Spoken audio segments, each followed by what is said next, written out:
दोस्तों नमस्कार। हमारे चैनल पर आपका बहुत बहुत स्वागत है और मैं हूं आपके साथ आनंदमयी।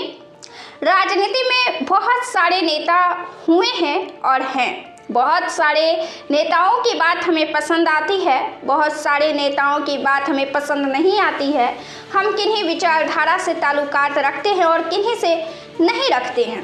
लेकिन राजनीतिक दल कई सारे हैं देश की राजनीति में, और उन राजनीतिक दलों में से कई ऐसे शख्सियत हैं जिनकी पार्टी की विचारधारा से भले ही हम असहमत हुए हों, लेकिन उन व्यक्तिगत शख्सियत से हम काफ़ी प्रभावित होते हैं। चाहे वो भारतीय जनता पार्टी से हो, चाहे कांग्रेस पार्टी से हो, चाहे किसी अन्य राजनीतिक दल से हो, जो कि एक खास शख्सियत देश की राजनीति में अपनी एक खास पहचान बनाती है और काफ़ी लोकप्रिय होती है।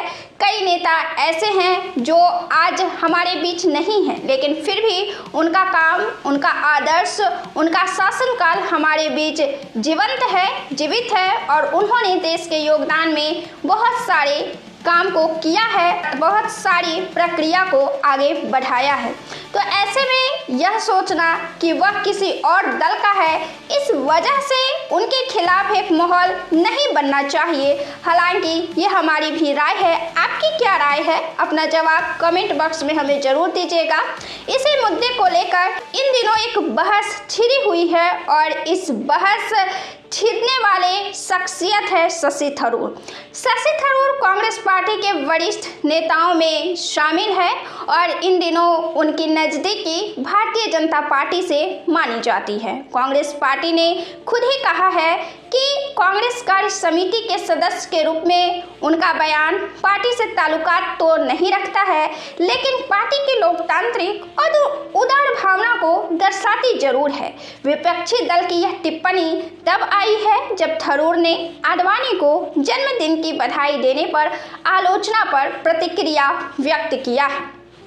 तिरुवनंतपुरम के सांसद शशि थरूर ने कहा कि जब जवाहरलाल नेहरू के कैरियर की समग्रता का आकलन चीन की विफलता से नहीं किया जा सकता है, इंदिरा गांधी के कैरियर का आकलन केवल आपातकाल से नहीं किया जा सकता है, तो उनका मानना है कि हमें आडवाणी जी के प्रति भी यही शिष्टाचार दिखानी चाहिए।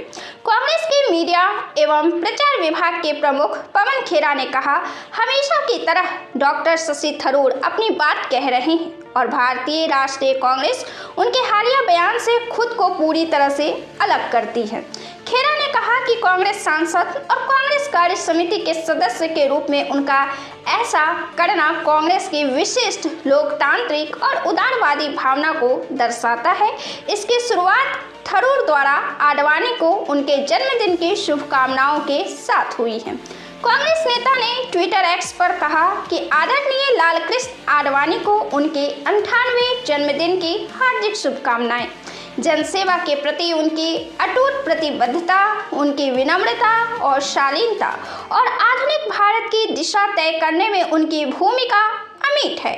उन्होंने आडवाणी को एक सच्चे राजनेता के रूप में वर्णित किया, जिनका सेवा जीवन अनुकरणीय रहा है। एक वकील ने एक्स पर थरूर के पोस्ट के जवाब में लिखा, क्षमा करें थरूर, इस देश में घृणा के बीज बोना जन सेवा नहीं है। इस पोस्ट का जवाब देते हुए थरूर ने लिखा कि मैं सहमत हूँ, लेकिन उनकी लंबी सेवा को एक घटना तक सीमित करना, चाहे वह कितना भी महत्वपूर्ण क्यों न हो, अनुचित है। कांग्रेस नेता ने कहा, नेहरू जी के कैरियर की समग्रता का आकलन, यानी कि कांग्रेस नेहरू जी की जो पूरी कैरियर थी, राजनीतिक कैरियर थी, उनका आकलन उनकी एक विफलता से नहीं की जा सकती है। हाँ, चीन की विफलता हुई है, लेकिन एक चीन की विफलता के वजह से उनके पूरे राजनीतिक कैरियर पर सवाल नहीं उठाया जा सकता है। इसी तरह इंदिरा गांधी के कैरियर का आकलन केवल आपातकाल से नहीं किया जा सकता है। आपातकाल एक गलती थी इंदिरा गांधी की, लेकिन इस गलती की वजह से उनके पूरे राजनीतिक कैरियर पर सवाल नहीं उठाया जा सकता है।